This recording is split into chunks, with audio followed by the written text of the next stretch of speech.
اعوذ باللہ من الشیطان الرجیم بسم اللہ الرحمن الرحیم۔ السلام علیکم ورحمۃ اللہ وبرکاتہ۔ اصلاح اطفال میں خوش آمدید۔ یہ ایک معمول کا اجلاس تھا۔ رسول اکرم صلی اللہ علیہ وآلہ وسلم مسجد نبوی میں تشریف فرما تھے۔ صحابہ اکرام رضی اللہ تعالی عنہم علم و حکمت کی باتیں سننے کے لیے آپ صلی اللہ علیہ وآلہ وسلم کے سامنے بیٹھے ہوئے تھے۔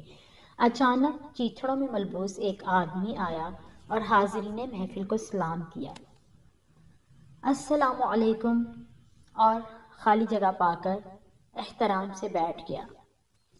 رسول اکرم صلی اللہ علیہ وآلہ وسلم نے صحابہ اکرام رضی اللہ تعالی عنہم کو سکھایا تھا کہ سارے مسلمان بھائی بھائی ہیں اور مجلس میں جہاں بھی کسی کو جگہ ملے حیثیت سے قطع نظر بیٹھ جائے۔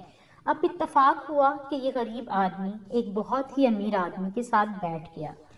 امیر آدمی نے بہت نکاہت محسوس کی اور اپنے ارد گرد لباس کے کنارے سمیٹنے کی کوشش کی تاکہ غریب آدمی ان کو چھو نہ لے۔ آپ صلی اللہ علیہ وآلہ وسلم نے یہ دیکھ لیا اور امیر آدمی کو مخاطب کرتے ہوئے فرمایا، شاید تم خوف زدہ ہو کہ اس کی مفلسی تمہیں متاثر کرے گی۔ امیر آدمی نے کہا، نہیں یا رسول اللہ صلی اللہ علیہ وآلہ وسلم۔ رسول اللہ صلی اللہ علیہ وآلہ وسلم نے فرمایا، پھر شاید تم سمجھ رہے تھے کہ تمہاری کچھ دولت اڑ کر اس کے پاس چلی جائے گی۔ امیر آدمی بولا، نہیں یا رسول اللہ صلی اللہ علیہ وآلہ وسلم۔ رسول اکرم صلی اللہ علیہ وآلہ وسلم نے فرمایا، یا تم خوف زدہ تھے کہ تمہارا لباس اس کے چھونے سے گندا ہو جائے گا؟ امیر آدمی بولا، نہیں یا رسول اللہ صلی اللہ علیہ وآلہ وسلم۔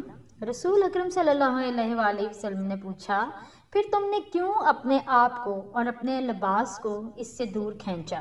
امیر آدمی نے کہا، میں تسلیم کرتا ہوں کہ یہ ایک ناپسندیدہ فعل تھا اور میں اپنی خطا پر شرمسار ہوں، اور اپنی غلطی کی تلافی کے لیے میں اپنی آدھی دولت اپنے اس بھائی کو دینے کا اعلان کرتا ہوں تاکہ مجھے آپ صلی اللہ علیہ وآلہ وسلم سے اور اپنے اس مسلمان بھائی سے معافی مل جائے۔